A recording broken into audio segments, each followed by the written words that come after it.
Okay, we're going to look at one here called The Secret of Gobekli Tepe, the Cosmic Equinox, and Sacred Marriage. Before we do, like I do sometimes, I want to preface this a little bit. There's a sacred marriage idea that goes on with all of us whenever we get married. Well, in a modern day, if your uh, pronouns line up correctly, then magic happens, I guess, that way. But there's a sacred marriage that goes on between a people. And it's something that's been going on forever. In fact, if you believe in evolution and the whole dichotomy of how it runs down, it all runs back through a monkeyish type people down to a shrew, right? And I even showed you, I think it was earlier this year, at the start of the year or the end of last, where they've figured out that that shrew, through a long series of events, goes all the way back to this primordial snail type object. They haven't been able to take that snail type object any way further than that. But the reason I mention that is that all of these creatures do mating and mating rituals and so on that go along with that. We still have this one today that goes along with our marriage, and ladies getting married quite often. It's whenever you do what's called a traditional type marriage. And it involves rings and such. And that portion of it can't be extremely old. But if you'll look into it, it goes back to a wrapping of the wrists together and back further than that. And you can actually find places where they found these things along with a burial of either a woman or a man with a woman, but usually a man. And apparently something had happened not long after their marriage, or she died in childbirth or something along that situation, because she still has her marriage band that's on her. And that's actually before metallurgy we're talking about. So when people would get together, you can imagine in your caveman thoughts of things that people would, along with the priest, shaman, and everything, would do this sacred rite where y'all were bound together, and there you go. Because there you go, you know? Just straightforward. There are other times whenever we have religion coming into it in a different way, other than the religion that one might share with his own wife, versus something that we would think of like Jesus or any type of religion, or if you go back to old religions and concepts. And there was a marriage going on there too. And what they were marrying was the earth to the heavens to make this thing all work. Now, in your mind, you can say that, well, it didn't ever work or didn't do anything. Well, that's what led to the thing that we have today. And their knowledge is what gets passed down long and long through the whole series of events, from those caveman, primordial, prehistoric people all the way to ourselves. And by, marriage of heavens and earth, it's taking things that are of nature, and even though you're taking pieces of nature and building your own thing, like this is Gobekli Tepe that we're looking at, you're doing it in a way that actually is even better, in their thoughts definitely, than the nothing. And the fact that they could make something and hook it up with sacred geometry that they saw in nature. symbols and things. You could say that they ended up making this thing that looks like a giant snail here, and all they did was put the pillars in it. Well, you kind of, it kind of comes from that, but where you get this circular idea and the thing and the ring around it idea and concept, is from there and many aspects of nature, but also the way that the cosmic wheel spins around and goes over us in this arc or a bow, like a rainbow, every night. And for sure, these people were astronomers. And when they talk about the ancient Chaldeans and all this type stuff, and they've been studying the stars for hundreds of thousands of years, I bet people were looking at the stars for hundreds of thousands of years. Well, what did they know? Well, we'll never know what they knew. We truthfully never will know what they knew. But we are a product of what came from it. And by looking back through the looking glass here a little bit, we can see the way people thought. And what's crazy is all of these pagan people, which I keep pointing out in a lot of my videos, seem to have it going on in a variation on a theme of the same thing that's still woven into our current religions that we have today. And because of that fact, we can tell that it came back from a time much earlier. And so you would think of whenever, and I thought I was looking for it, of course, through Sumeria and the way that attachment to the first part of the Bible, and if it's the first of the Bible, but those people were in a garden.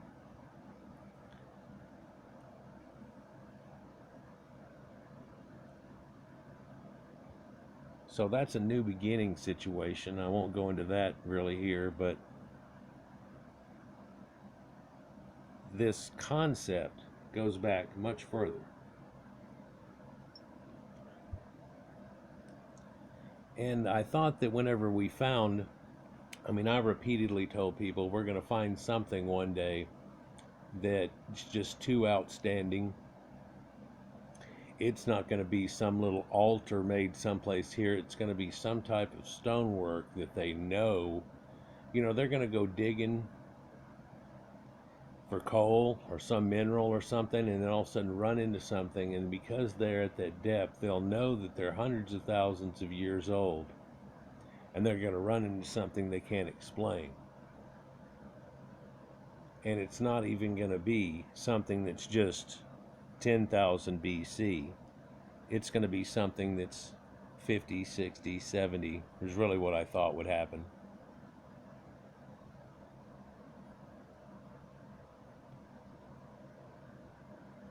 And it would show that back there, the people not in the cave art and stuff, what they were doing whenever they weren't drawn into the caves or forced into the caves by certain situations. I watched a video here the other day with a guy talking about cave works and stuff, and he had to stop the whole little thing just for a minute, just to explain to everybody. Everybody thinks that people lived in caves, but the reason that we find all these few amounts of it, which it's adding up to be a few hundred sites, but if they were all living in it and this was the common thing, every cave would be full of it. In fact, every cave art would be covered over again and done again and things, and drawn over and messed up by other people that came after and so on. We don't really find that, and we find, luckily, all these places, quite a few of which, that are almost untouched from that point. Well, you can find people came in and did some things and stuff like that, but they didn't vandalize it in any way, really. And there was bears that came in after that and so on. Maybe that's quite a lot of the reason that they didn't really spend that much time in caves, because usually there's a bear involved, and even if you have a cave going on, around about wintertime coming, they were gonna fight for their life for that cave right there, if it was the only one they could find in that area. But now I've gone off in left field and right field in situations, but the sacred marriage situation of heaven and earth is seen in sacred geometry and stuff, and I've shown a lot of videos where in Sumeria and Egypt you can see this, and they actually know the dimensions of the earth. In fact, they know the distance of the sun, the distance of the moon. They figure out by triangulation. And we figured it out the way that we do today. And you look at some of their ancient tablets, and it's like, they had this trigonometry. And it's like plane trigonometry, which I studied in school. And they're like, it's based on 6, so that's the reason we never figured it out. And it's just a bunch of garbles of numbers. So people, a lot of this stuff that the tablets that they found was really like plots of land, and they were cutting it up and they were doing this. But other guys that went over that back, of course, after the sacred geometry type things are found, and they go, they're using sacred geometry just to cut up that land. And they tell you that they had to do it every year for everybody's lands after it flooded in to get everybody set back up again. So they were real familiar with this. But that math that was used there, man, I'm going off in left field. That math that was used there was a derived math and a special math that they had come up with. And I remember when I was a kid, they were like, they didn't have 0 and they didn't have 10 and all this stuff and everything. And what do you mean? They had 360 and 60, and it's based on 10 and 6 and 60 and hexadecimals, kind of like the computer language. When you go into it, not binary, of zeros and ones, but you break it to another mathematical language, and the mathematical language they use is hexadecimal.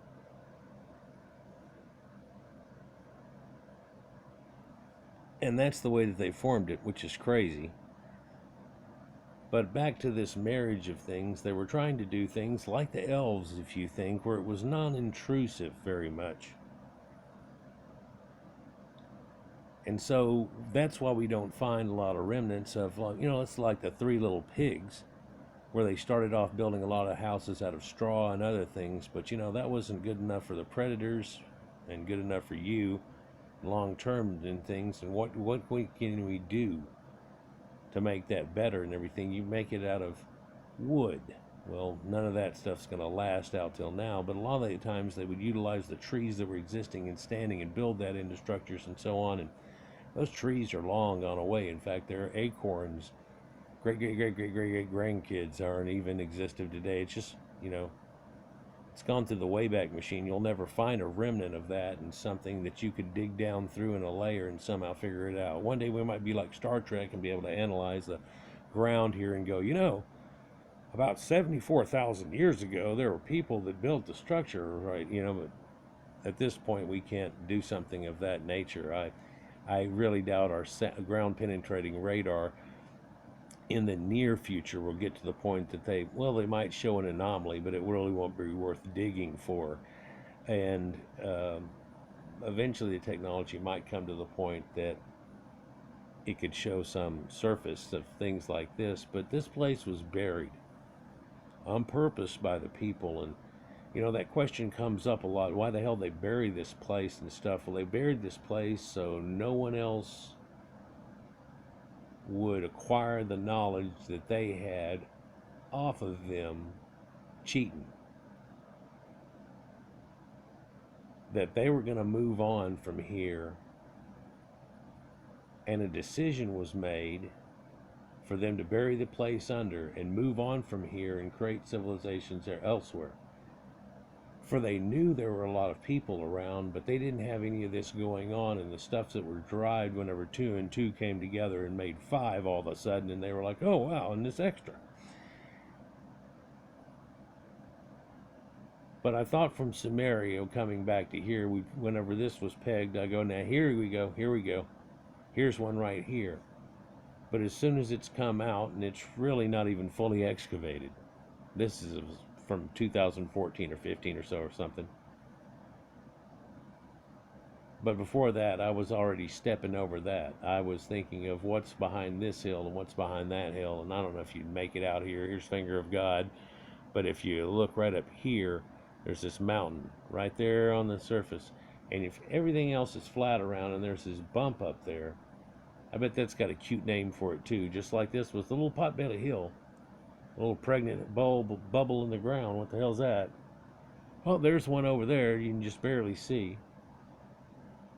Well, we've come to find out that there's 10 of these sites that they know of. They're working on 2 more now. But the other ones, they haven't really come out so much about because they don't want looters to get a hold of it and everything. In fact, one of the names of the 2 that's not usually mentioned anymore, and I even mentioned it in one of my videos, is actually supposedly an incorrect name. The name that they give is saying that it's apparently near this city that it would be named after, and it's not there. It's like 80 miles away, or 80 kilometers away. And so that was just a ha in some way, but that's, I guess, because they're not going to get to it for a little while, and again, they don't want looters or somebody to come in and start doing this type of thing. So there's this multiple T sites here.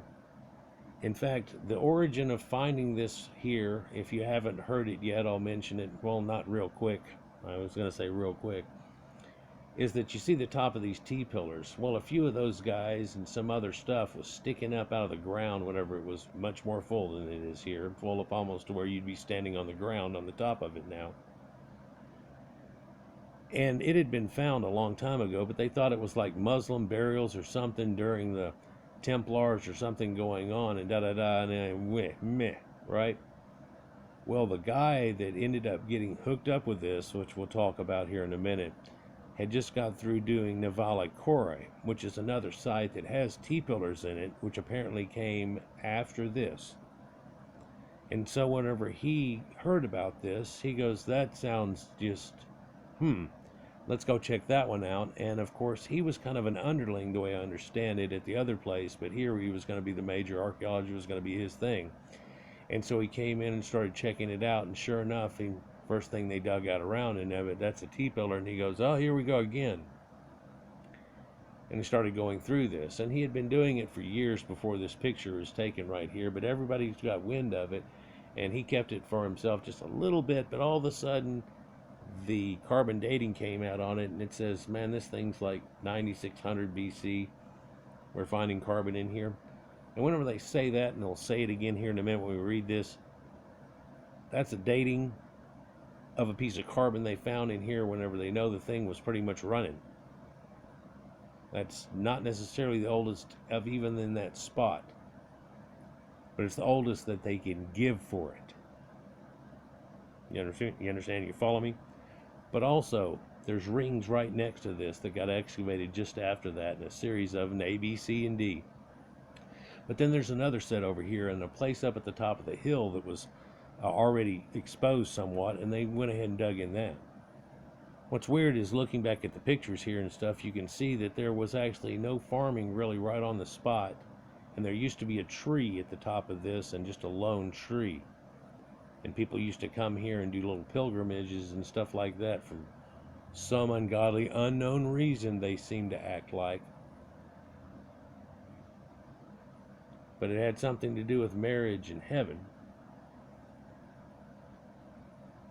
And if you look at the pictures go along as they found it and then started going over and people started flying over and taking a lot of pictures, all of a sudden there was a little bit of trees, and then all of a sudden, even while it was there, all these extra trees get planted over the top of it, and it's real conspicuous.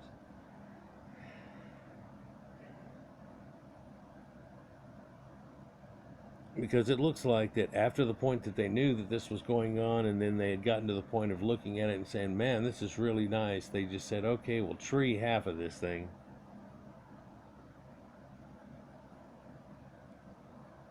Let's just go ahead and get into this here, and this is just one aspect of Gobekli Tepe's sacred geometry of the marriage of earth and heaven, if you will. And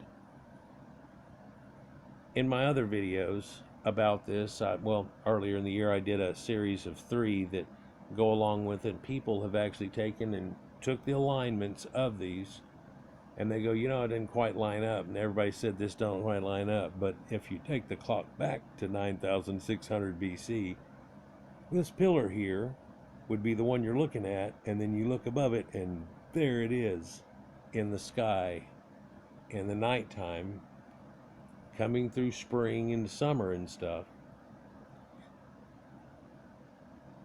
And so this timing all of a sudden that they figured out, because it was close enough at places like Stonehenge and so on, but they also figured that it was a little off, and then they figured, oh yeah, but then these places they just pretty much discounted. Like the people of ancient Hattusha, that I did a video about. Well, really, I showed a guy's presentation and talked over it like I do. But in that presentation, he showed that, well, they thought the buildings were just haphazardly here and there. I mean, not all the temple-y looking places are lined up to so-and-so. There are ones that ain't even here, one's a little off there, and oh, really? Those all in the sacred geometry spots. So suddenly this place that they tried to discount became the one that has the most connections to it.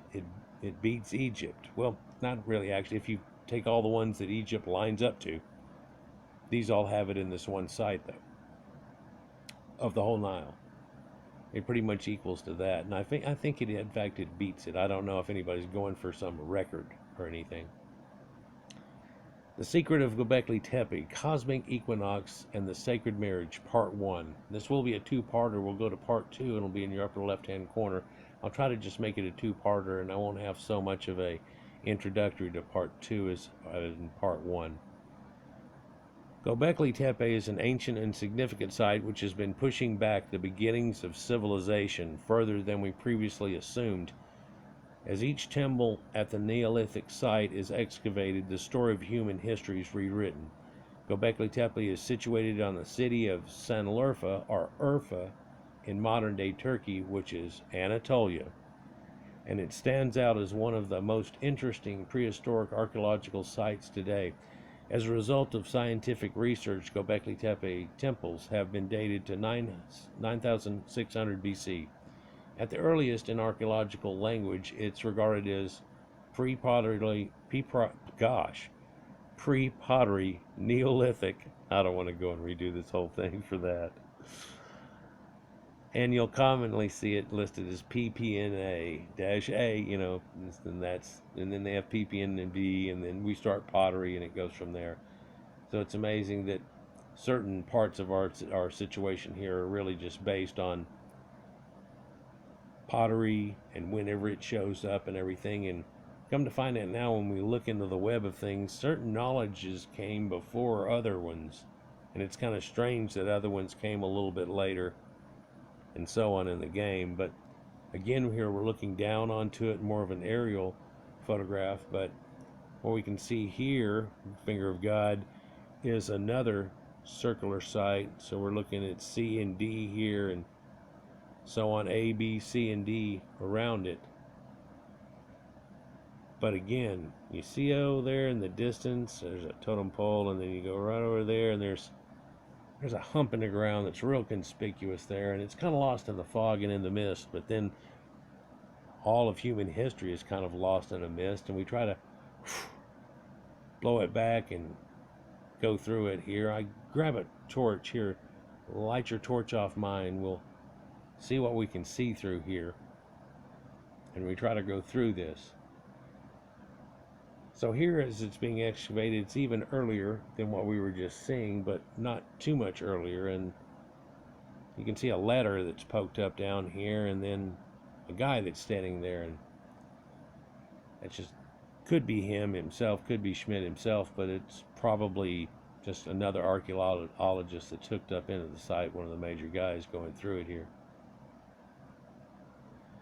During the construction of Gobekli Tepe, there was no civilization as we know of that we really have any connection to, as there was in Sumer in Egypt. The discovery of Gobekli Tepe caused a paradigm shift in archaeology. Religion was evident before the advent of agriculture and the permanent settlement, not after, as it was thought. So let me get a little peg here real quick. So we always talk about Egypt, and of course Sumer predates it just a hair, and then we find out the people that were there come to Elamites, and that's hooked up to there, and then that one of those waves that I talk about that's into India, and all the way through till China, and there's Terran Basin mummies and everything up there too we talked about. But that people that come down into that Sumerian area have this thing that's going on too. Just a secondary side note, but let's put a sticky in it, is the fact that whenever they show these T's built, and I showed it in one of my videos where they have one that's in the ground that they didn't use and so on. It was going to be a pretty decent sized one, but no means the biggest and everything. But they show you that they're digging it out right then and round it up under it. And then they're going to cleave it off of that, perhaps put wood that's up under it, and then sweat that wood out with water and everything. And then as it swells up, it helps to crack it. They wouldn't do a heating and cracking of the whole thing, though, because that could cause it to crack itself right in the middle and so on. But does that concept to you seem like it could be the earliest point that somebody's trying to build a T-pillar? How are these people knowledgeable decide to take and hew out of a chunk of rock? First of all, make it flat. So they can see a flat one in there and it's got some humps, and they're going to pound on this and make it flat, right? But then somebody scratches on the rock and makes the T-pillar like they're going to do. And then they go at pecking at it. And in this pecking at it, they build a trench around it and slowly hinge it out of the ground. And then they're going to take that tonnage and move it up there.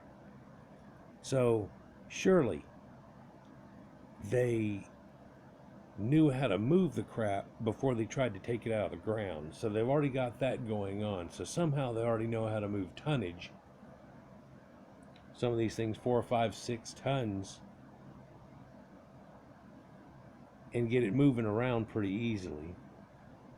So something must be directing that. Whenever these people are somewhat nomadic, pulling sleds and doing things like that, I guess you can get real strong pulling a sled constantly, kind of doing a Conan the Barbarian growing up thing.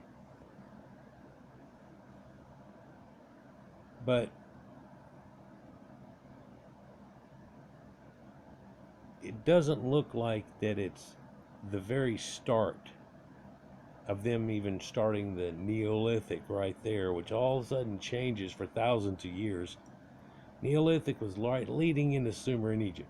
No, it's like 5,000 years earlier than that, a little more. Well, hell, they were only like 5,000 BC. Yeah, this is 10. Remarkably how it doubles the number. You know, if we get another one's 15, it's not going to double the number, just 1.5, but it'll be another step that's actually 5,000 years older. And if we were to find some place where they were building something that wasn't T-pillars, but they had worked stone and done something and even set it up a little bit and lined up with a couple of places only, that was of the age that could be proven that was after that, that would be another step there. But does it look like at this site, whenever they're excavating these things out, that this is their first experience at stoneworking, making something flat and square? In fact, it's not just two squares and one's put on the other making a head, but they make it out of the whole thing. In fact, they have all these engraved that are embossed, sticking out up off of it. So whenever they get it, it's bigger, and they hew it down, just like the Sumerians did in all their stonework, which I've talked about, in bas relief.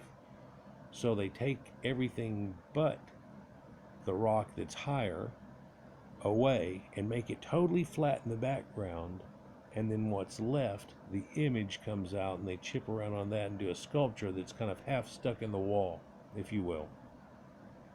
You know, it's kind of like Han Solo stuck in carbonite, right? And that's an amazing feat in itself. They have leopards on these things and stuff like that that are poking up off this thing. So whenever they built it, they took it over there. They didn't make it a T. They already knew that they were going to do the thing with the leopard, and so they kept it to size, and then they worked it down to looking fantastic. But hey, man, I hate to do it, but let's go back up to this site right here. This, not there, but let's take a little closer look at it with this one here. And a lot of people gloss over this, but they actually took the bedrock that's there and they worked it flat, like we talk about in Egypt and places like that. They worked it flat. But then they also have these little mound things here, these rectangles that are there and there, and then they've got this inset that's in them. And I don't know if you ever had any old models like airplanes, but they made them to put up on a stand, but that basically has this little hole and a socket thing into it. And this thing is built to fit just in that socket, or this socket's built so they fit this thing in there just right. And it's got this little rim around it and everything, and they're square and so on. And oh, that's just wicked technology they've got going on. Oh yeah, let's go a little farther. Right over there, there's a round circular hole drilled in that right there. And no, that wasn't from Schmidt and these people. That's from these people that made this site. They found it. They talk about it. There's this hole that's there, but it looks like it's been drilled out by a core. They have other places where they dug out these little round in areas and stuff and working grain with it and stuff. No, that's not what this is. It's like a little hole thing that's in it. There's one other on the site too, but it's a totally different size too. Kind of weird. What I always thought was weird about this is, we'll talk about in a minute how their hands come around their belly and they got their fingers near their belly button and so on like that. Well, if you look at this right here, they put all these wood things over the top of them and to protect them and everything until they got them all situated. So, and that one there's got that leaning down at that angle, bringing it almost, it looks like those arms which are going around to the front of it, because every one of these pillars is really made to look like a person. Is this the gods, the titans? Is this, well, it looks like it has to do with that situation, but they're a council of gods that they apparently already have going on, by the way. Yeah. And each one, in certain ones of these, has iconography drawn on them that go with it and associated with what they're seeing. Other ones are fairly plain, so it doesn't seem like it has any rhyme or reason to it. But if you were able to get into it deep enough to understand it, I'm sure that would be an incredible rhyme or reason.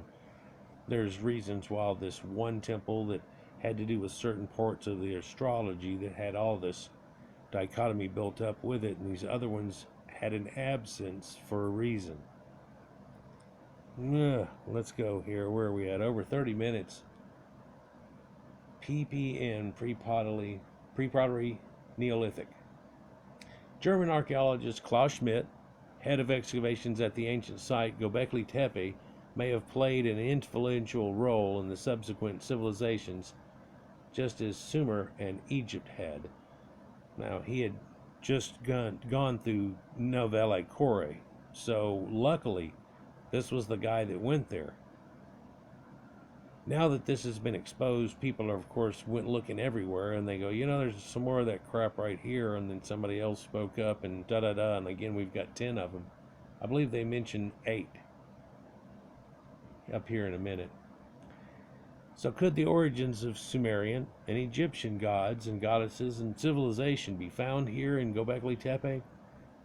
I believe so. I believe a lot of people have seen that they seem to go along with the Natufian type people, and from this point they would Nouvelle Corée and other sites. And I've shown a lot of videos about certain ones of these, like Catalhoyuk and so on, and so you can see, like, they try to say, well, using grains was something that Sumeria came up with in agriculture, and all these things that have popped up like popcorn. And that's fantastic in an essence idea, but it didn't really come from there. And they said these gods were the ones that had brought it from them, and then these lords of Arata and all these things and these great craftsmen of old. And we come to find out, where they told you about all that, that's where this is. And they said they were great stonemasons, and they did all this stuff, and that's keeping a mythology going of something that they had from 5,000 years before. Well, more than that from we can find it written down. They'll tell you that it comes from old times, da-da-da, so of course it goes back from there, but it's only 2000 BC that we're around or so that we're finding a tablet that describes all of this, the Lords of Arata situations I've done videos about. Gobekli Tepe hosts numerous circular and square-shaped temples. Klaus Schmidt and other scientists claim that these structures could be used to perform rituals and cultic beliefs, and it's likely that Neolithic shamans headed the rituals held in these mysterious temples, one of which might have been a marriage of people, but the whole thing is a marriage of the heavens and the earth. 6 structures have been unearthed as a result of excavation since the beginning of the 1995 season, and as of 2015, multiple structures are still being revealed. Temples were identified as A, B, C, and D, etc. Then they've got a side part over here, the thing up on top, and then the other parts, all of a sudden, trees are popping up real quick. Common threads connecting the temples are 2 T-shaped pillars located in the center of this temple, with 10 or 12 pillars surrounding it. The height of the pillars vary between 3 and 6 meters, or 10 and 20 feet. These T-shaped pillars can be found not only in Gobekli Tepe, but also in nearby Neolithic settlements like Navali Quarry, which he was at before, Hamzan Tepe, Sefer Tepe, and Karahan Tepe. I guess it's not 8, it's 1, 2, 3, 4, 5, but in reality, there seems to be 10. Again, they don't want to mention all of them or exact locations and situations like that yet, because they're only working on 2 at this point, or at least that's the thing that was going on before all this crap started happening. But you know, they wear the mask whenever they're doing it anyhow, and hey, you could just say, you do this area, you do that area. It's easy to continue working in something like this, no matter which laws you try to go under. Almost all pillars residing in Gobekli Tepe have various animal reliefs on them, depicting the snake, a fox, crane, boars, and other assorted creatures, some of which are not from the local area, and they know, looking back, they really never were in this area. And that says that these people had some connections with people that are themselves were going back and forth in many places before they were building this, are extremely aware of it, like an old trade network, and being aware of animals that were not local or endemic to the area. The reliefs show us quite a sophisticated sense of art. Besides the various animal sculptures, totem poles and signing tablets were also unearthed. Yeah, totem poles.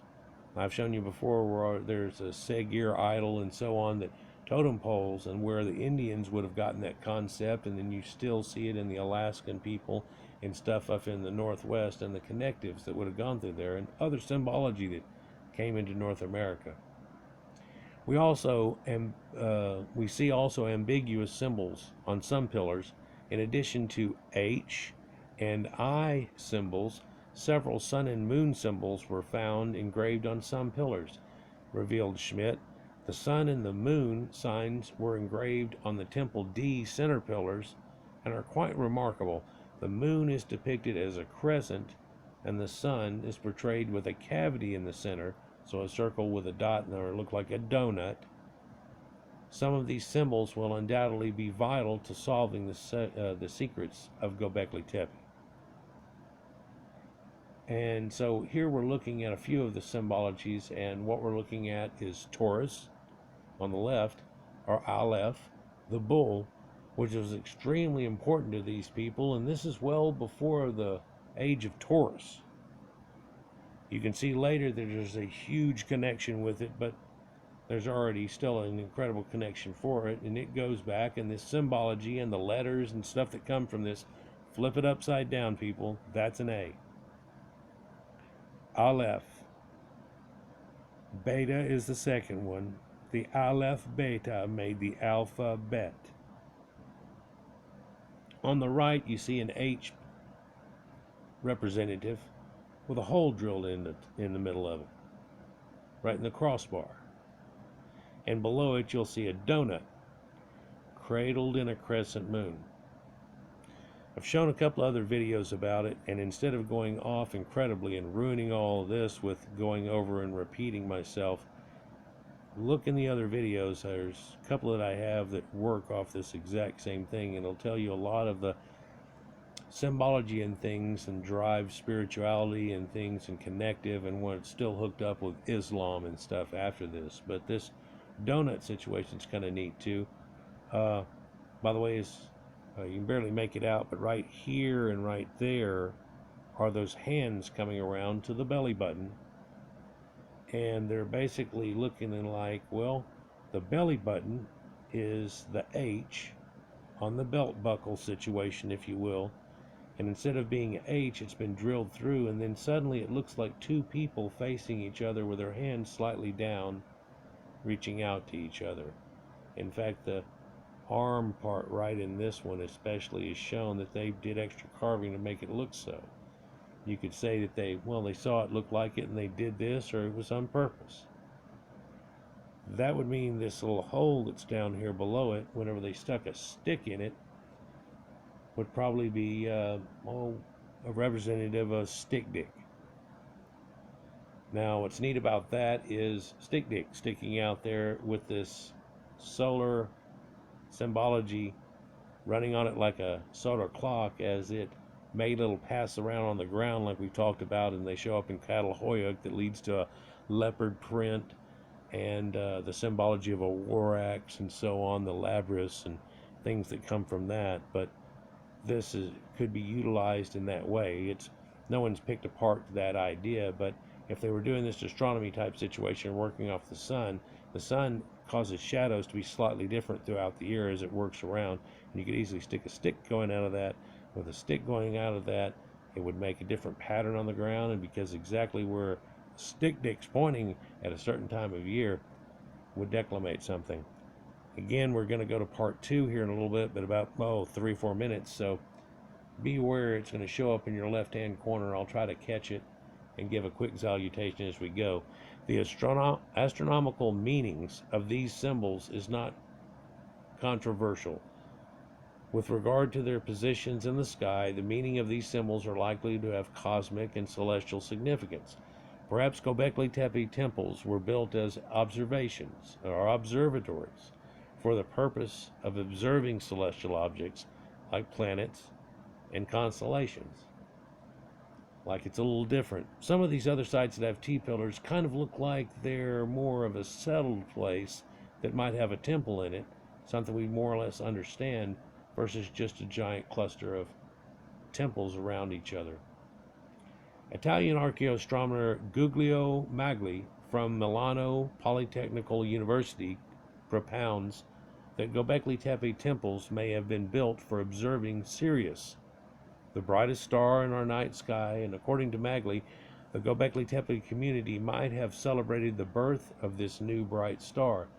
And I believe in his works he says that that star might have kind of came into being then and got real bright, put out, and they noticed it in the sky like a Star of Bethlehem situation, and that's what gave them the declamation. Others say that it wouldn't take that. It just takes the fact that it's got connecteds with it and the way the polar spins and stuff, and it's the brightest star that the people are seeing in the northern hemisphere. When we talk about Sirius, it's hooked up to a lot of different people, and ISIS too, but Sirius is also shown and being known by Sumerians later and Egyptians later, and they make a noted connection of it here. Likewise, another astronomer, B.G. Sithard, expresses that 12 pillars located around the center temple of D could symbolize the 12 months of the year that we have today, like a zodiac. Sithard also thinks the H sign on one of the center pillars symbolizes the Orion constellation. Oh, knock, knock. He believes the sun and moon signs imply a solar eclipse, and according to Schmidt, however, the H sign characterizes the male and female relationship and bond, like a marriage. And when you examine closely, it does seem kind of a relationship between two individuals, both thrusting out their hands, as I said, one to another. We're going to go to part 2 here. Hope this whole thing doesn't go to a 3-parter. I was going to try to do it in one, but my opening remarks were rather lengthy. Up in your top left-hand corner, you'll see it, and we'll go to that. Hey, before you go, like, share, and subscribe, and put a little comment down there what you think so far. Peace. See you there.